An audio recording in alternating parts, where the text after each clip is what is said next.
Welcome to the Barnes & Noble Sharing Our Stories Writers on Mental Health panel.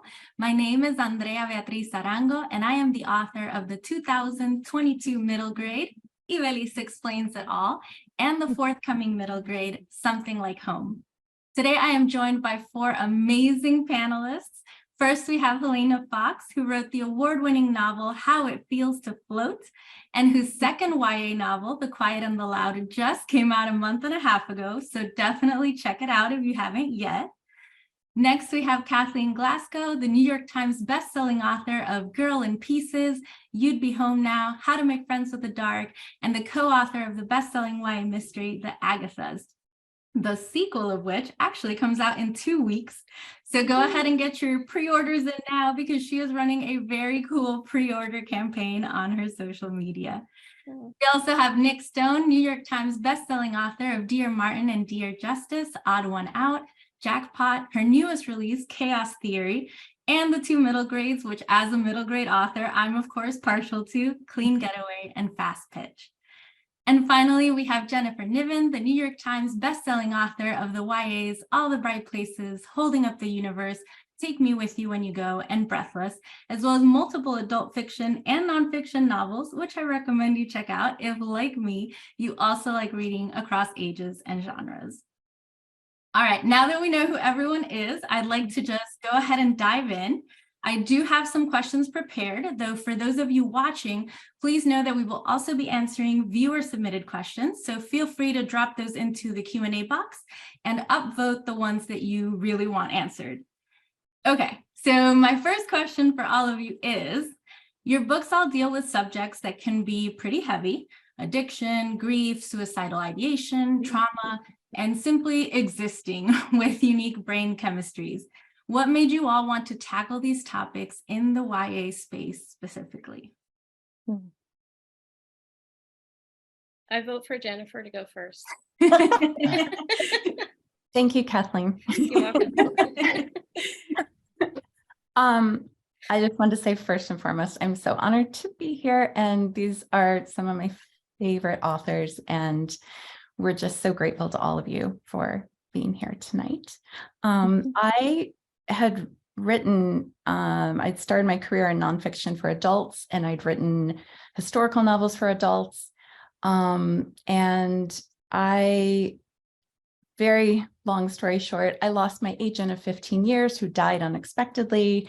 The last conversation I had with him, this is like after I wrote my last adult novel, he said, write the thing that terrifies you the most.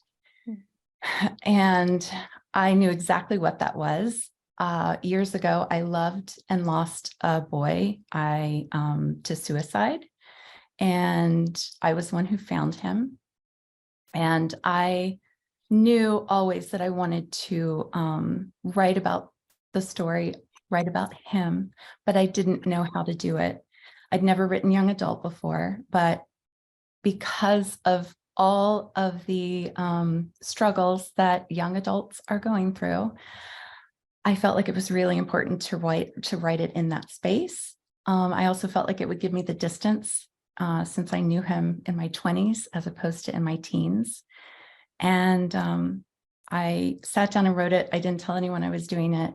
And I thought, if it's terrible, if I can't do it, I just won't ever tell anyone, and no one will ever know. And I wrote it in about 6 weeks, which is the fastest I've ever written a book. And that was All the Bright Places. I'll go next. So interestingly enough, I wrote Chaos Theory before I wrote Dear Martin. And it's the book that led to me writing the proposal for Dear Martin that got Dear Martin sold. And a couple of years ago, it's probably like 2020, I had the second worst depressive episode I've ever had in my life. And I decided that the Chaos Theory needed to come back. It needed to come out of my, shelved ideas, and I needed to go ahead and insist, if you will, that my publisher take another look at it. I think for me, everything I write has to do with representation and not getting to see people who look like me being human in books. So every time I open my computer, it's going to be with that in mind. I don't think I've written a book yet that doesn't deal with something tough, but life can be tough. So my goal with everything I do, and especially with this book, is to start the process of destigmatizing mental illness, if you will, and rehumanizing everybody around me, especially the people who are living with it. That's really lovely. I'll go next.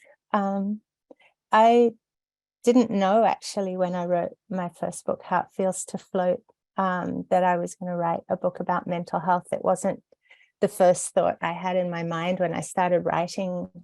What happened is the voice of my main character, Biz, just showed up in this kind of "you will write about me" way that probably other writers can relate to. And as I found out more and more about her, I realized just how lost she felt and how broken she felt. And as I found out more about her dad and found out more about how she saw the world, I really kind of had this urge to kind of show her a way through, or to not look after her in any kind of condescending way, but just like, maybe if there's a way I can find some hope for you, something will be better than how we began.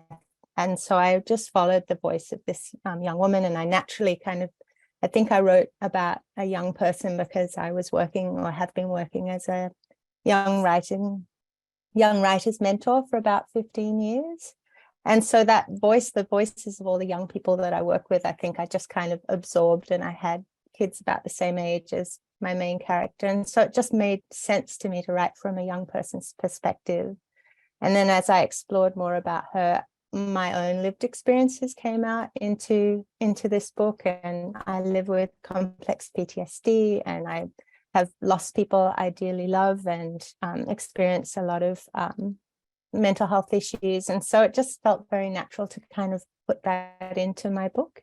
And then I realized I'd written a book sort of touching on, or that was, a mental health book. And then I felt honored to have done that. It wasn't, even though it was kind of not intentional, I was then very proud to be, again, like Nic said, to have representation and to destigmatize and offer hope to young people living with these issues.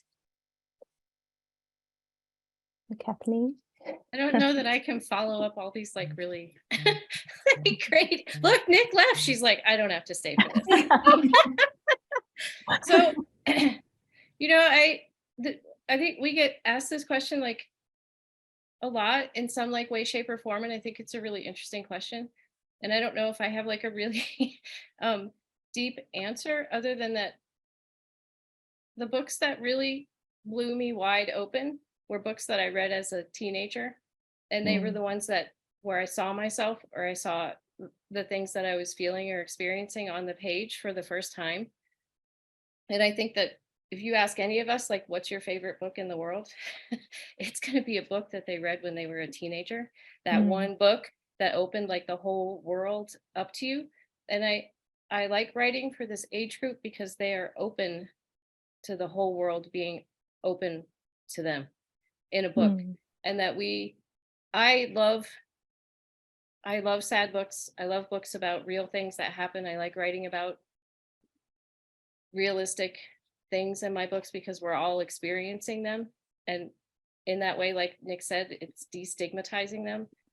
We're all experiencing it. It's in my life. It's been in my life. It's going to be in my fiction because those are the things I'm thinking about. Those are the people that I know. Those are the people that I've been.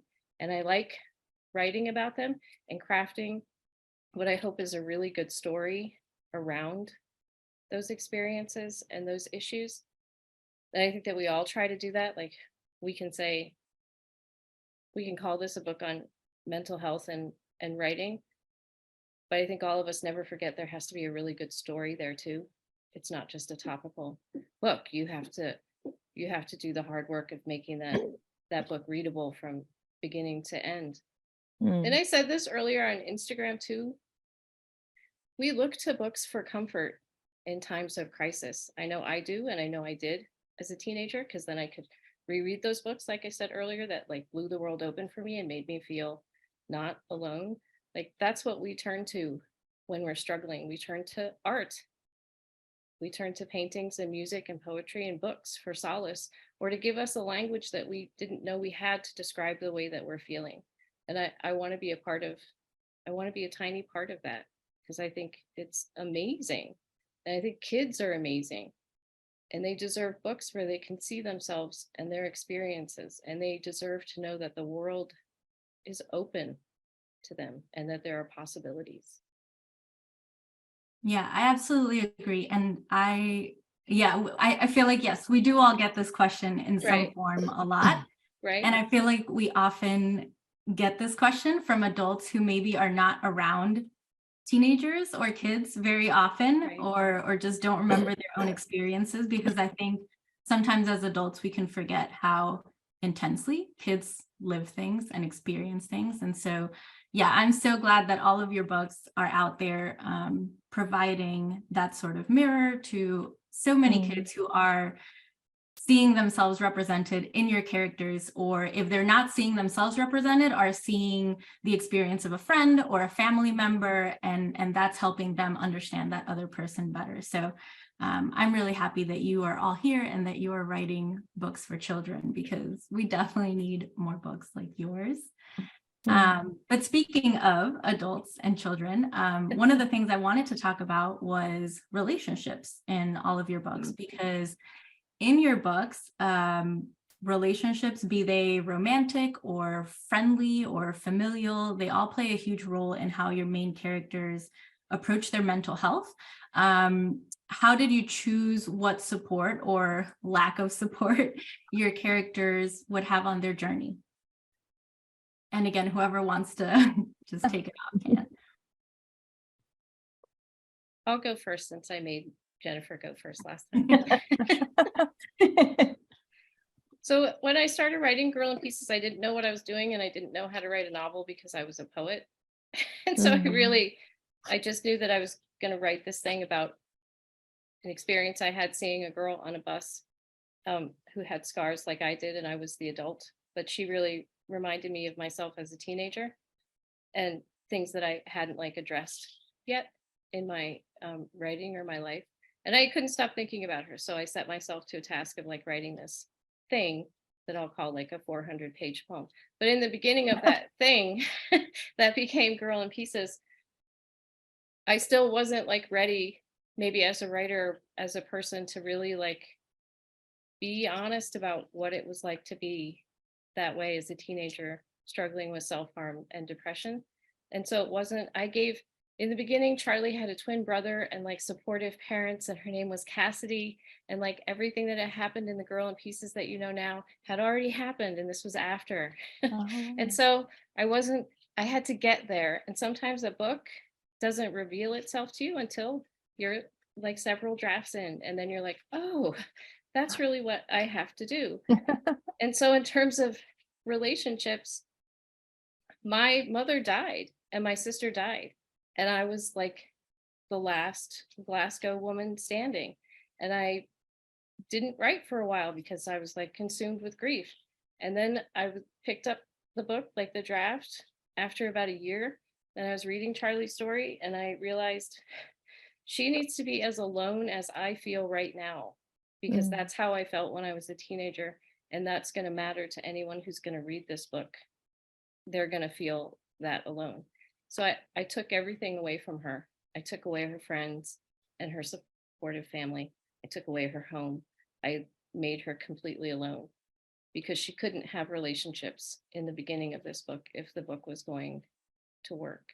She had to work toward trusting people and like realizing she could have good relationships, like with Blue and the people who work at True Grit, that she could experience those types of things. I'm not actually very good at relationships, so when I'm writing, so my characters tend to be loners usually in the beginning, and then I'll try to let other people like creep in.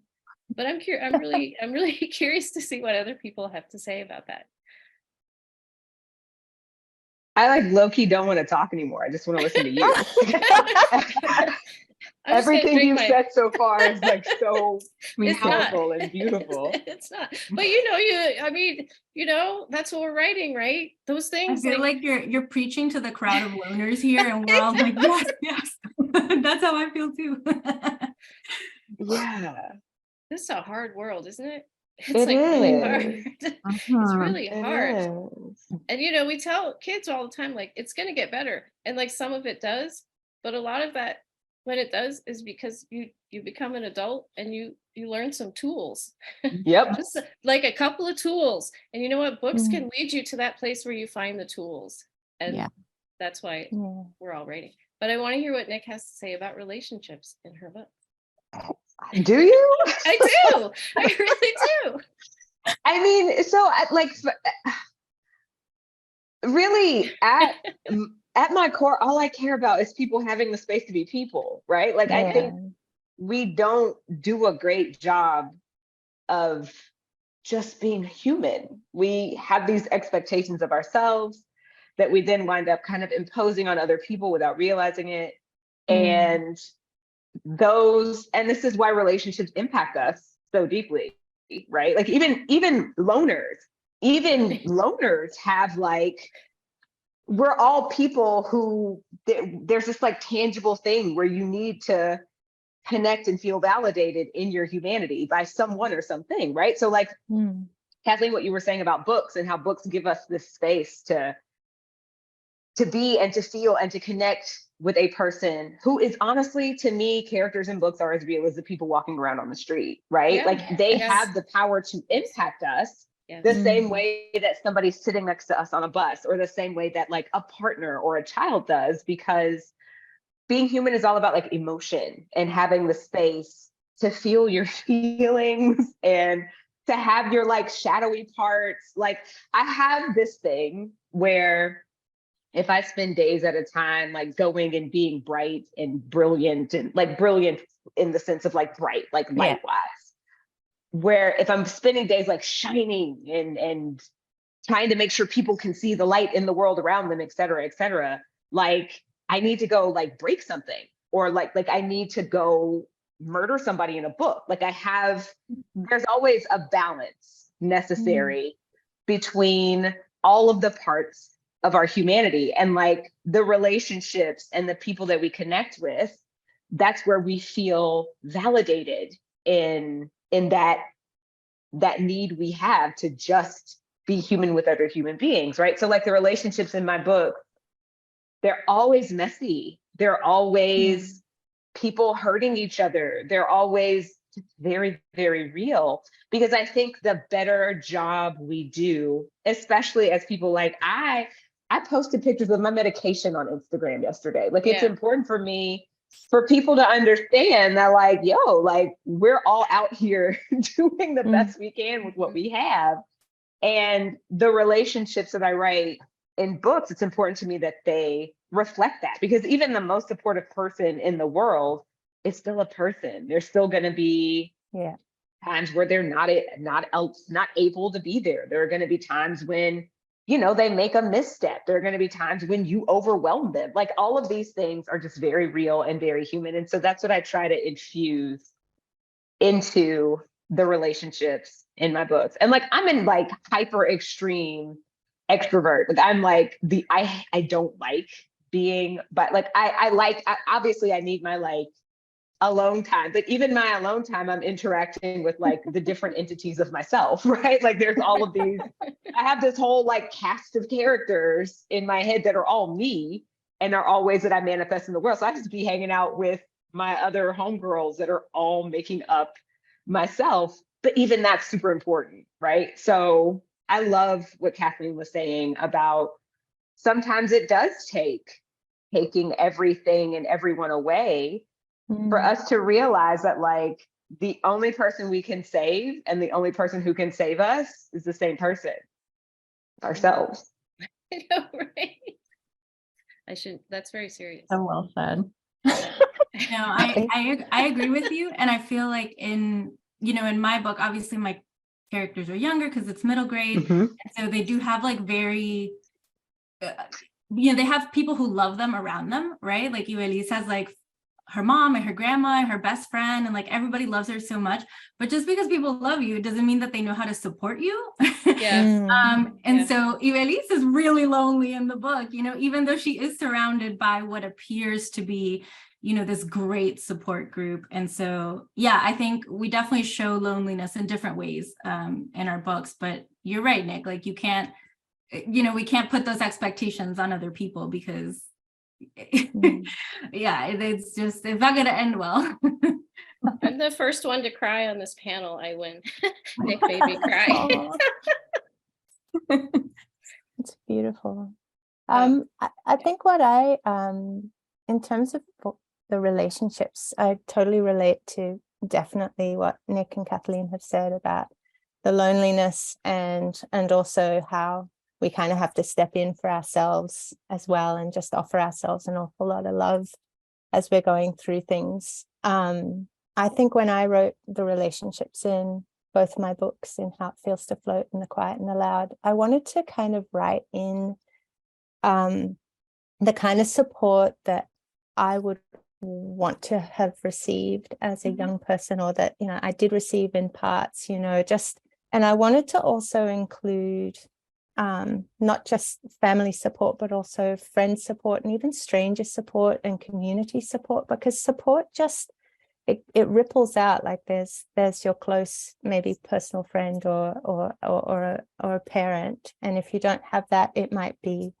a friend that you make, or a friend that you've had since you were a kid, or that you've had for a long time. And then it might be a stranger. For example, in How It Feels to Float, Sylvie rocks up in a photography class and just listens without judgment, and is kind. And that's someone I feel like we all deserve to have in our lives. And I think for me, what I wanted to kind of communicate in both my books is that how much we deserve to be treated well, and to be treated kindly, and to be listened to.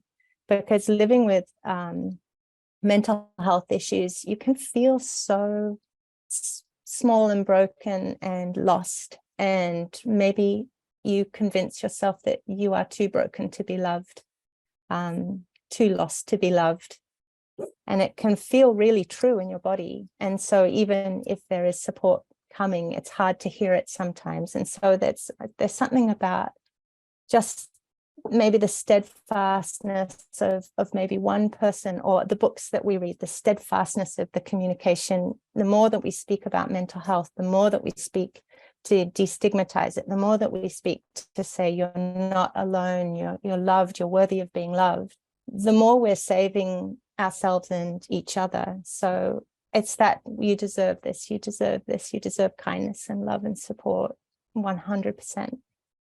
So that's probably what I'm trying to write and say. And I think you are succeeding, Helena. Thank you so much, Andrea. There's literally nothing else I can say to add. It's so, and truly, I mean, I think that, I was very fortunate in having two parents who loved and supported me. But even with that, I'm an only child. And I remember so well that sense of isolation growing up. And it doesn't matter how many people are around you, you can have a whole village. And I think that you still feel, there's still a part of you that feels that no one understands what you're going through, and what you're going through is so specific to you. And I, in all the right places, I wanted to show the kind of good support that Violet has with her parents, but she's so closed off, she can't really feel it, or, know that it doesn't feel real to her. She still feels so isolated. And with Finch, I just, it was important to show that no matter what he was going through, he felt like he couldn't talk to anyone. He didn't have anyone. And so his family was largely checked out. But I think one of the things that has struck me since the book came out, and the other books, but mainly that one, was I got so much criticism from adults who said, the depiction of the adults in this book is just not realistic. people would not have missed this. People would have listened. People would have been there, counselor, school counselor, teacher, or the adults, someone would have been there and listened to Finch, who felt like he had no one. And, the thing is, and I also have parents who didn't want their kids reading books about depression or suicide or loss. And you know what? They're like, let them discover it later. But the thing is, they're going through it now, or they know someone who's going through it at this moment. And probably the same children of the adults who are having issue were writing to me every week saying, thank you for letting me know I'm not alone. Thank you for letting me know that I deserve to be loved. As we're saying here, it's just, there's something just so powerful, and showing yourself on the page, giving yourself the kind of books you wish you had when you were growing up, and then just making it clear to readers that no matter how horrible you may feel at this moment, you are not alone, and there's someone out there who is going through the same thing. And I know I got off topic a little bit, but it's just something I think we all feel very passionately about. And I feel very fortunate to get to say that and write that message. I feel like, we've obviously all written books that some adults find extremely inappropriate for teenagers. And, my answer to that is like, okay, this teenager who's suffering depression or violence or assault, where would you like them to go? Yeah. Are you going to give them a resource? Because by invalidating and erasing their entire experience, their lived experience, you have erased them as a person. You have invalidated everything. They don't mean anything to you. And I feel like kids and teenagers are the most maligned group.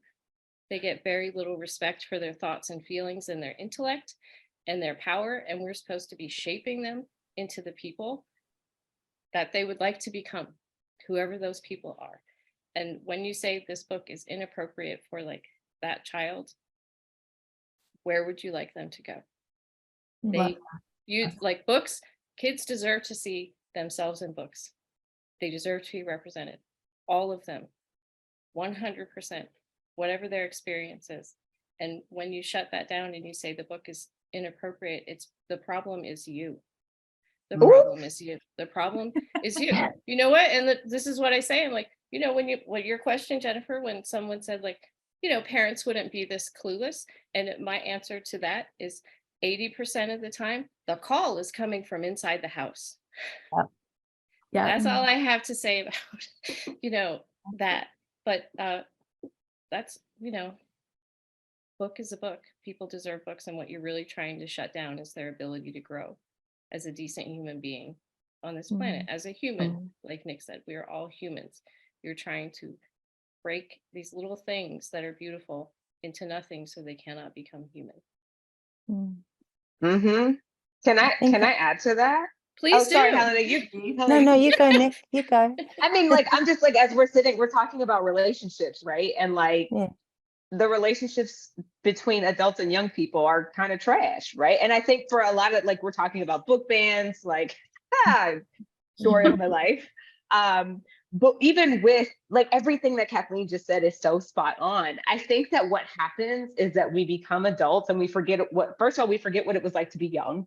Yeah. Second, because we were disdained as young people, we just kind of repeat the cycle, right? Like so much of the way the world works, the way these relationships work, has to do with people failing to self-reflect and failing to interrogate the way that they move through the world and how it's affecting other people. I think adults who are here, and I think there are probably quite a few of you, teachers, librarians who are here because you have students in your life, you have kids in your life. It's usually teachers and librarians. As a parent, I will say that I'm not a perfect parent. No. There are no perfect parents, and there are absolutely things, but I'm saying this because there are absolutely things that I miss. And so to the people who are here who have young people in your care, I think I was reading this article the other day about how this shift toward like a nuclear family that happened in the late 19th and 20th century kind of messed us up a little bit, because in a lot of ways, we've shaped the world now where parents expect to be the sole influence on their children, which is just not realistic, right? So you don't need teachers and librarians who are here. You don't need parental permission to reach out to a kid who is hurting, right? Like sometimes it's better to do a thing and then ask for forgiveness than it is to ask for permission. And when it comes to seeing kids who are in need and you having a better eye on them than their parents do, step in. I think that that's like really important.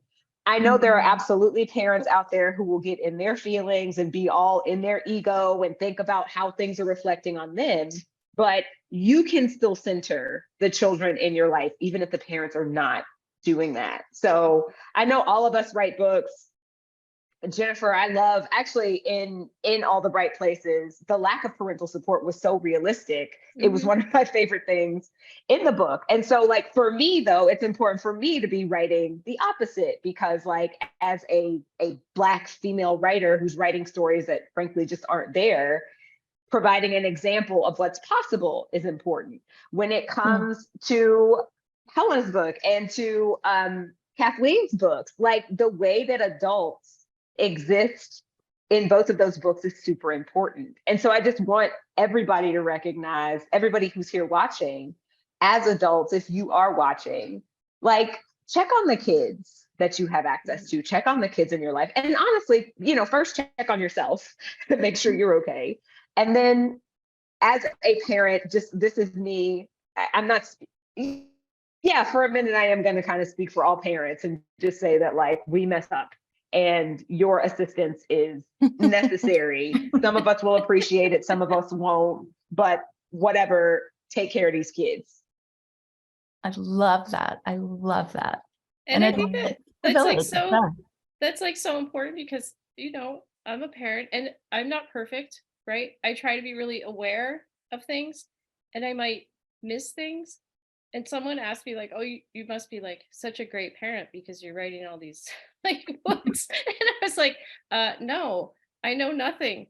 All I know is that I love them, but they're out in the world now. And sometimes the world is not going to love them. And my job is just to be here and not ask any questions when they need me, but bring them back in and love them and help them. And that's it. Because I can't control the universe when they leave like this house. I can't control it. I just have to make sure that I'm open to anything when they need me, and to be like aware. And I think that we do forget about that. You're right, Nic, that when we get older, I think it comes from partly a really protective place. Like I don't want them to feel the way that I did, but I can't control that, right? And I think that's true with our readers too. I think we all have that same kind of love, you know, obviously different with our children, but we have the love for our readers, and we want to give them that same understanding and support and love, and, you know, just let them know that there is hope, as Nic is saying also, but, you know, that's as important as it is to show the realistic side of it, is to remind them that there is hope out there and that there are people who will support them, and at least, you know, or give them something to aspire to, or give us something to aspire to as adults. Yeah, that's what I was going to say. I was definitely going to say that, because when I think about people saying, oh, why are you writing such heavy topics? Why are you bumming out our kids? And it's like, well, what I'm actually writing in this is a way to validate how people feel, how young people feel, to say, I see you, I'm listening, I'm offering maybe some paths through that, so that maybe you can hold this book or this story and go, yes, okay, well, I can keep on. I might be able to go another day, another moment, another week. Or maybe there's now, oh, I have permission to speak. This has been modeled in this book. Oh, I actually could talk to somebody who isn't, you know, who is safe. There's trust, maybe a little bit more trust that I'll be believed. And so just, if we're writing hope into these stories as much as we're writing truth. And so I know that I've been contacted by so many readers who've said, you've put into words what I've felt my whole life. You helped me through these losses. You've helped me through this grief. It's like, that's the point, right? We're not charging through on steeds going, I'm going to save you, but we're offering paths. We're saying, keep going, we're listening, we're here. It's that has to be important. If someone's saying, oh, you're giving our kids something too hard to carry, it's like they're already carrying it. Yeah. Mhm. So The comments That's I perfect. was reading some of the comments, and like some of they're all supportive and they're incredibly powerful.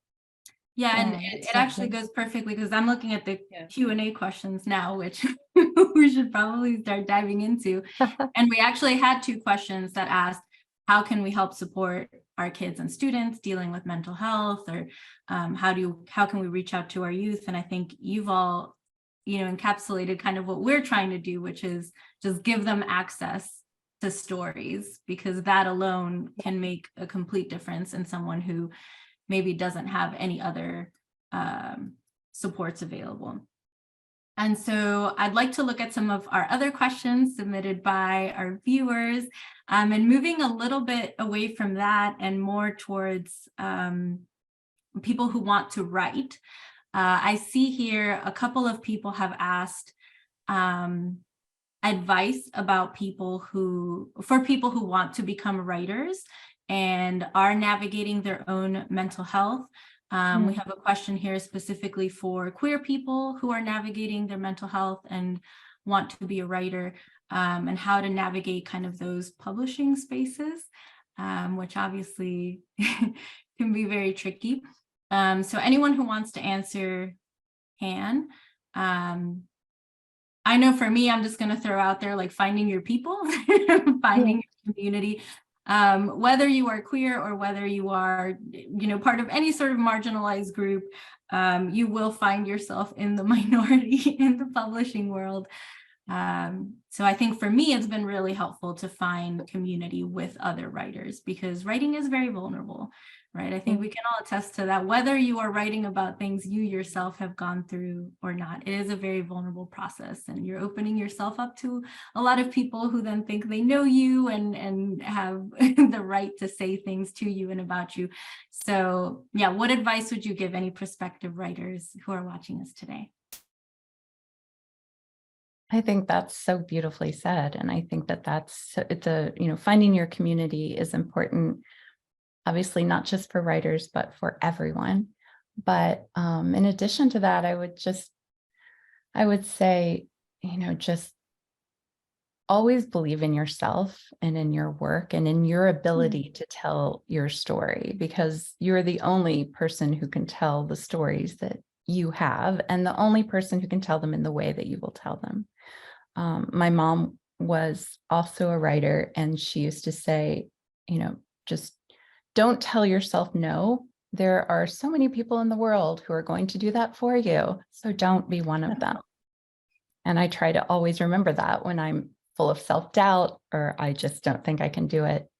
I try to remind myself of that, and also write the story you want to read and that you need the most. Yeah, I agree. I think also the other thing that when I think of being a writer and the identity of being a writer, and that, you start writing and then you start thinking, oh, I'd really like to share this story with other people. I'd like to get published.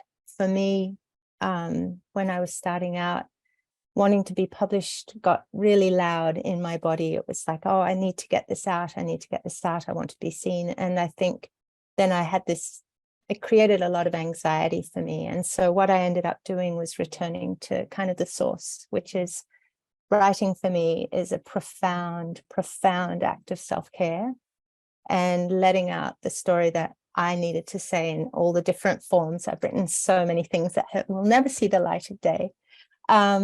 But it was a way of finding myself and finding what it is I wanted to say. I wrote, all the different drafts, all the different stories. It was me finding myself and taking care of myself. And then I think going back to that kind of truth of, as Jennifer said, of like, write the story that you need to write, that's unique to you. And and then there's more, then you're kind of grounding yourself in knowing your voice and knowing yourself and knowing what you want to say and connecting, as Andrea said, to your community. Then maybe that gives you more, just more grounding for then doing that precarious thing of trying to get published. If you think this is me taking care of myself, I have something to say and it's worth listening to, even if it's just for me listening to myself and giving myself permission to speak, then that's a beautiful way to kind of maybe begin it, create that kind of kernel of self-care, if that makes sense. I love that, the permission to speak. Yeah. I promise I'm listening. My 6-year-old loves being seen. He has no problems with confidence, and as you can see, he It's keeps running adorable. behind me. Yes, good old Milo.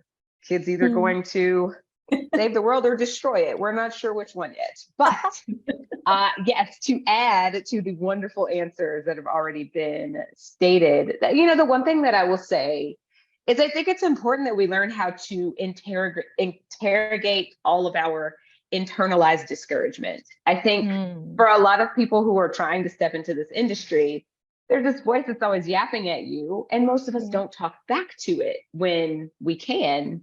And I honestly think it's helpful to talk back to it. Like when I was first trying to get published, some of the questions, because it's like you have this thing, you have this dream, and there are all of these really like self-sabotaging little voices that will ask you questions that seem bigger than they actually are, or they not even ask you questions. They'll make these suggestions like, nobody's going to want to read that. People don't read about X type of people like that. And there are all of these statements that I think if we all just slow down for a second and like honestly write those things down and then think about whether or not they're actually true, a lot of us will find that confidence that everyone's talking about, it's already in you, right? Like it's already inside of you. You just have all of this cacophony of voices, of discouraging voices, telling you things that aren't true. So even just taking the time to figure out what in your head is true and what isn't with regard to what you can and can't accomplish, that for me has been like a total game changer, right? Like when I'm scared of trying something new, asking myself why, and then interrogating that reason, 9 times out of 10, it just kind of gives me the fuel that I need to go ahead and dive in. So, make sure you're taking the time to like not take things at face value and to literally fact check everything you hear, right? Especially everything about the publishing industry. If you hear something about the publishing industry, fact check the crap out of it. If you don't find it from at least 3 sources, dismiss it as it being untrue. That's great. Yeah. That is so true. And I'm scrolling through here because I think we might only have time for about one more question. And so I'm going to join in like 5 or 6 because lots of people have the similar question, which is, how do you manage your own mental health while writing? Have writing these novels affected your mental health? How do you write through things that you're still processing? Do you go to therapy? A lot of people are kind of curious about how this writing process kind of affects us and what we do for ourselves every day. There's several questions about self-care and that kind of thing also. So feel free to say whatever you want in that general area of questions because lots of people want to know. I just really like writing. like even if I hadn't had books published, I'd still be writing because I've just always wanted to be a writer, and I love the way that writing makes me feel. Like I feel the most at home when I'm writing. That's the thing that I want to most do in life. So whatever you want to do in life that makes you feel the most you, do that and find that at least one person who can be your champion for that, who doesn't ask questions or interrogate you or says, yeah, that sounds good. Finish that book and like you get to 120 pages and then I'll read it and I'll give you some like good, find that person who's in your corner, like unequivocally, and be that person for someone else. And in terms of like writing and mental health, like writing just, like I said, I like being in that world. I don't want to be in any other world. but that world.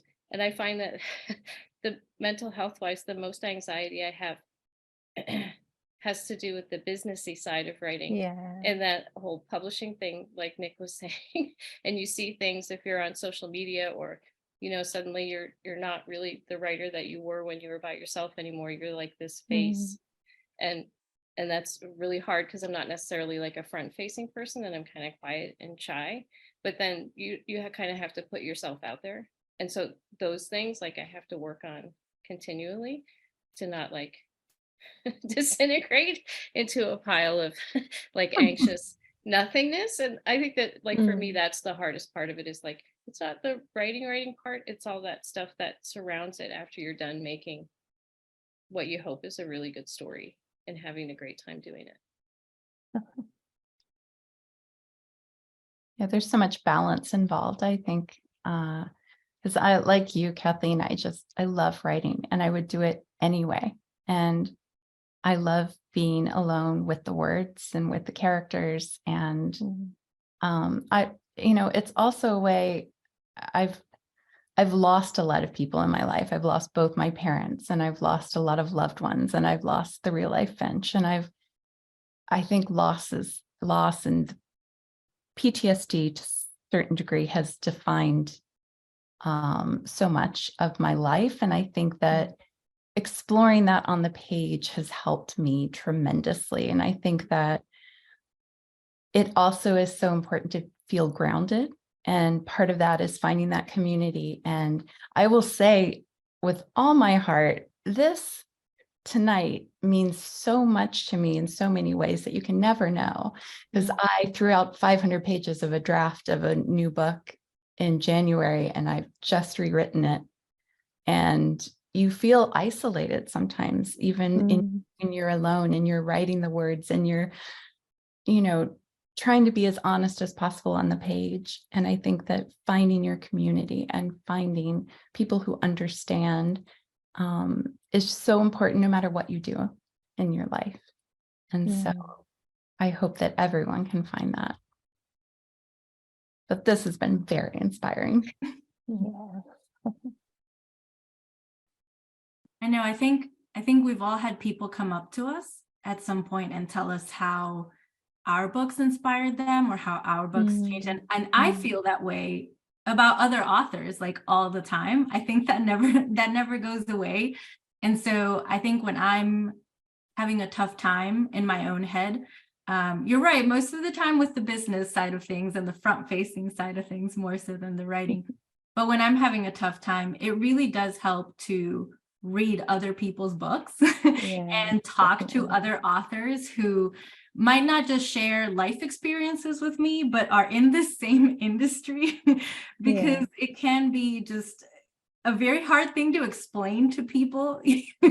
Even people who are in your immediate circle and have heard these stories from you before, it's hard to explain to people if they're not in it. And so I agree, Jennifer, that conversations like this are great. And I could certainly talk to all of you all night. But unfortunately, I did have one. Yeah, go ahead. I did have a little answer to the question. Of course, and then we'll wrap it up after that. Okay, I will close off. No, no, I just think talking really openly about mental health is so valuable. And just to be really upfront, I mean, I am currently literally living with very active CPTSD symptoms. Like I have to manage them every single day. This is not a dormant situation for me. I'm actively managing my mental health, and it can be very debilitating. In fact, just coming into today, I was just like, am I going to dissociate? Will I remember what anyone's going to say? What anyone said? Is my anxiety going to spike? Will everything be okay? Is everything going to be okay? And it's so you can be living this amazing, beautiful life. I love writing. I love it deeply. And then at the same time, my mental health issues can sometimes be like, no writing for you today. Can't teach at the moment. Okay, so social media is going to make you fully panic, So it's really interesting being a writer who I pour so much of myself and the things I care about into my work. And at the same time, it can be really challenging to write through active mental health issues. And so I think the more open we are about that, the thing that I guess keeps me going is it's nice to have a project on the boil. And so sometimes when everything else is really pretty messy, it's like, well, maybe I'll write a sentence. Oh, what's this person doing? And I wonder what the answer is for this little sticky problem. And then other times I have to give myself permission to not write and to rest and to watch Netflix or TikToks and listen to music and go for a walk. And it's okay. Like, we don't have to be successful all the time. We can just be our messy selves.